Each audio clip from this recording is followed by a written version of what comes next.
Gaano katagal ka na nagtatrabaho doon sa... Eksakto pong ma'am, 3 months lang po nung August 13 po. 3 months pa lang. Opo. Pero permanente ka naman na doon. Opo.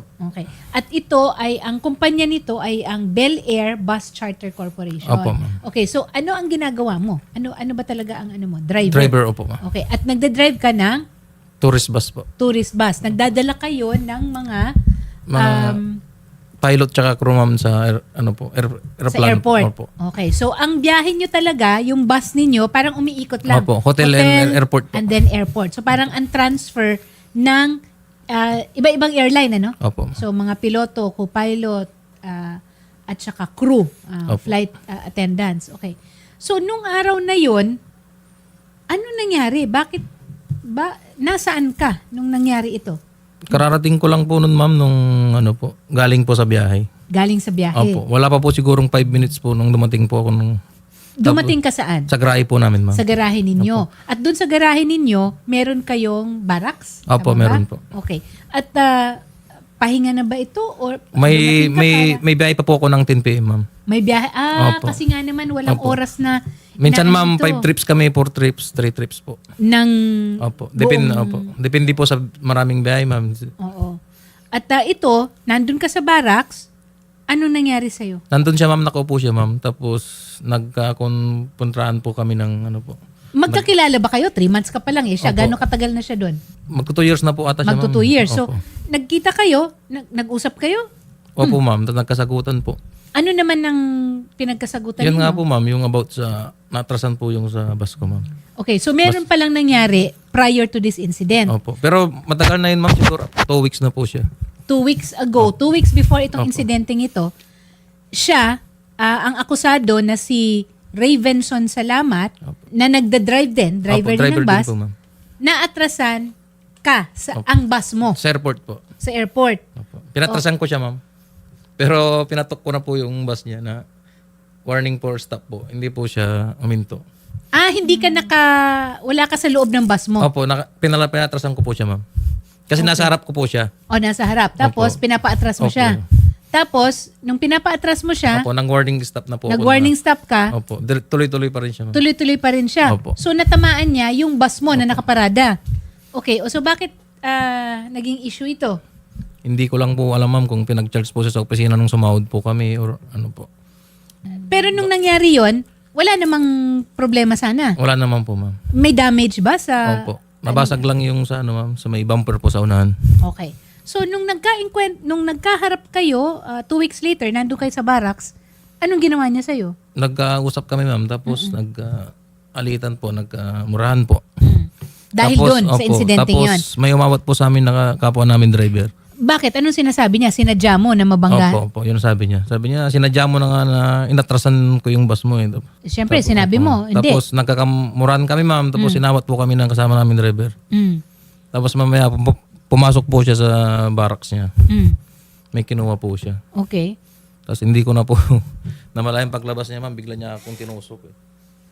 Sabay mura siya ma'am na puta. Tinusok ka Opo. sa... Sa tiyan po sana ma'am. so may iba ka pang... May tama... Hindi, ito po yung tinamaan ma'am, nakatalon po ako. Okay. Kaya yung dalawang... Pakita mo yung dalawang kamay mo. May video naman po yan ma'am, kaso hindi meron. lang. Ayaw po ibigay ng ma'am. May CCTV Opo, kayo? meron po. Okay. So may CCTV. Nasa pulis na raw po yung CCTV ma'am. Okay. Sir, ano na po ang status ng investigasyon nitong kaso ni Jojo Bravo, yung bus driver po natin na sinaksak at tinaga? Bali, prepared na po yung ma'am, attorney, yung kaso for filing na po. Bali, in-advisean po namin itong biktima, yung complainant po na pagkatapos niya po magpagamot sa medical at kaya niya na po, pumunta lang po siya sa office namin para may file po namin yung kaso. Kasi identified naman po yung suspect. Identified and suspect. Nakuha niyo na daw po Opo. ba yung CCTV?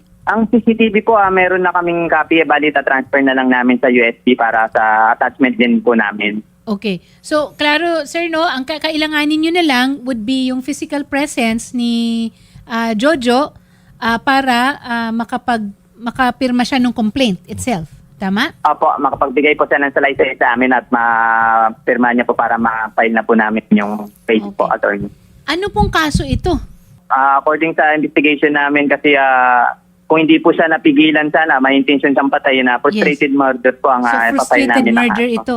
Yun nga rin na tinitingnan ko eh. Kasi mukhang pinaghandaan dahil bakit siya merong deadly weapon? Na-establish po ba natin, sir, kung anong ginamit na pagtaga? Kasi parang, Joe, hindi mo nakita, no? Opo ma'am, hindi ko alam ma'am kung itak po or ano ma'am. Oo. Bali, hindi po namin na-recover yung ginamit na blade weapon, attorney. Pero according po sa victim, complaint natin siya itak daw po. Oo. Meron ba tayong mga nakuhanan rin na sa laysay? Kasi may umawat sana sa kanila eh. Opo. May witness po ba tayo? Opo, may mga witness tayo, attorney, pero that time pinuntahan po namin, tapos binabalikan din po namin. Pero sa ngayon, hindi pa sila nagbibigay ng statement nila, attorney. Kasi nung pagpunta namin po doon, nasa biyahe po daw sila. Oo. In-advise namin na pumunta rin sa office namin para makapag-witness po sila, nakuha na namin ng salaysay din po. Oo. Siguro dyan makakatulong yung kumpanya. Yes po. Ma'am, good afternoon. Nandito po kasi ngayon si Sir Jojo Bravo at naghahanda na po siya para po makasuhan na yung may sala nitong Opo. ginawa sa kanya. Ma'am, I understand. So, kayo po ay outsourced? Outsourced Yes, po yes. ang nito. Opo, we are a manpower agency po. Opo. So itong si Ray, yung akusado po na si Ravenson Salamat is also from your company? Opo, opo. Siya rin po ay aming miyembro o empleyado. Pumapasok pa po ba siya? Yun na nga po, nakakalungkot po sabihin na base po sa report din ng kung saan sila nakadeploy na aming kliyente, ay bigla na lamang pong nagtago si Mr. Ravenson Salamat. Okay, pero Ngayon po, Oo. kami naman po ay we are exerting all our effort para malalaman o matuntun din namin si Mr. Salamat. Oo. Off-air na lang po siguro, ma'am, we will request for coordination para kung ano man po ang alam ninyo na last known address, tsaka sa mga Opo. kamag-anak, mga ganun, Opo. ano? But also, Opo. ma'am, more importantly, hihingi po kami ng tulong para po ma-facilitate na makapagbigay rin ng salaysay yung mga naka-witness. Mahalaga po yun. Opo, mahalaga Oo. nga po. Opo. We will coordinate also with you para, ma'am, wag na nating ibawas sa nila sa oras ng trabaho nila. Opo naman po. Opo, opo. Para makapag po sila. Baka yun ang Opo. inaalala Anyway kasi. naman po, ang miyembro po namin ay ang si Mr. Bravo at saka po si Mr. Salamat. Pati po yung mga, sino ba yung nandun kasama ninyo na Bali, dalawang driver lang po. may ma'am. dalawang driver pa? Opo. Dalawang Opo. driver lang po. Yung isa ma'am, nasa higaan po yung umawat po sa amin. Yung may umawa. So Tapos, driver din yun. opo. O wag na natin pangalanan. Opo. Para wag na natin pangalanan Opo. yun. Basta meron pang dalawa, ma'am, off-air namin Tapos ma'am, tanungin lang namin. Ma'am, kompleto naman po siguro sa SSS, PhilHealth, itong ating mga Opo. empleyado. Kasi magfa-file po kami para po kung ano't ano man, meron din yatang makukuha. Opo, meron po. Ipa-file din po natin Ayun. yan. Opo. Oo. At meron din po, kami naman po ay religiously nag-re-remit ng kanilang mga government-mandated benefits. Ay nako, I love you, ma'am. Yan ang mga gusto kong mga mga sagot, yung mga Apo. ganyan. Ma'am, what can be expected po dito kay Sir Jojo from the Employees Compensation Commission? Kasi it happened in the workplace while he was still on duty. No, tama? Yes po, yes Oo, kasi meron pa siyang biyahe sana eh. Based on the nature po nung circumstances, meron po ba siyang makukuha? Definitely, Attorney Aida. Alam mo, minsan nagkakaroon ng confusion kasi nga merong violent attack sa worker natin. Baka iniisip nila, ay hindi siguro work-related ito. Pero sa ang ECC po, nagko-cover din ng mga violent altercations katulad po nito. Lalong-lalo na po kung ito ay nangyari sa kanilang lugar mapagawa. Yes. At ito po, definitely may kinalaman dun sa kanilang pag-perform ng function. So as early as 2012, Attorney, Yes. explicitly kino-cover ng Employees Compensation Commission yung violent altercations na nag-result sa injury sa ating mga workers katulad ng nangyari kay Sir Jojo. Oo. Para sa kanya, attorney, makakuha siya ng kanyang yung mga araw na hindi siya nakapagtrabaho sa medical certificate niya kung sinabi na kailangan niya ng 30 days para makapagpagaling, magkakaroon po siya dito ng sickness benefit or injury benefit para po sa pang-araw-araw na hindi siya nakapagtrabaho at makakuha po siya ng halaga. Kasama po dito, ma'am, pag nag-apply po si Madam HR ng EC at SSS sickness benefits, Mm-mm. may medical reimbursement portion din po para po dun sa mga ginastos niya para sa kanyang pagpapagamot. Okay. So ito po ma'am, bukod doon sa tulong na nabigay na ng kumpanya, kasi magandang loob rin naman po ang kumpanya, nakapagbigay ng konting tulong, pero syempre kulang pa rin 'yon. So bukod po doon, ito po ay mapupunta kay Jojo, no?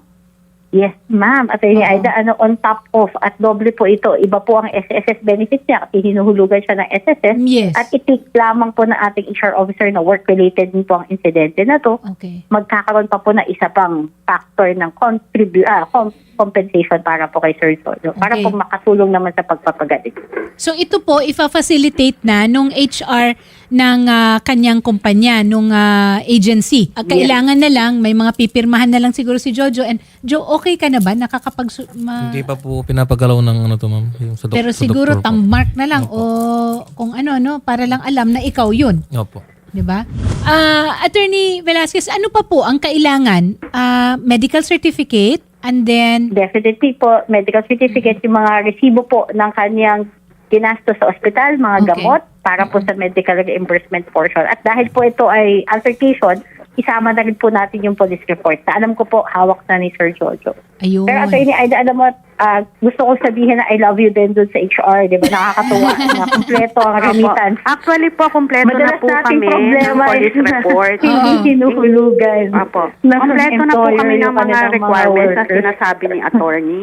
Yun. And we will already assist Mr. Bravo in filing. Oh, ayan, ang dami nang nag-I love you kay Ma'am Fortunata Rosales. Kasi bihira po ma'am na Yes, ako, di ba? ma-encounter natin, attorney. Na ganyan kasinop, no? Na masinop. So, Apo. Jojo, may pamilya ka na ba? Meron po ma'am. Ilan? Isa lang po. Kasi baka matulpa. Isa lang Ilan ang anak mo? Dalawa po. Live-in partner lang po. Okay. Ilan taon ng mga anak mo?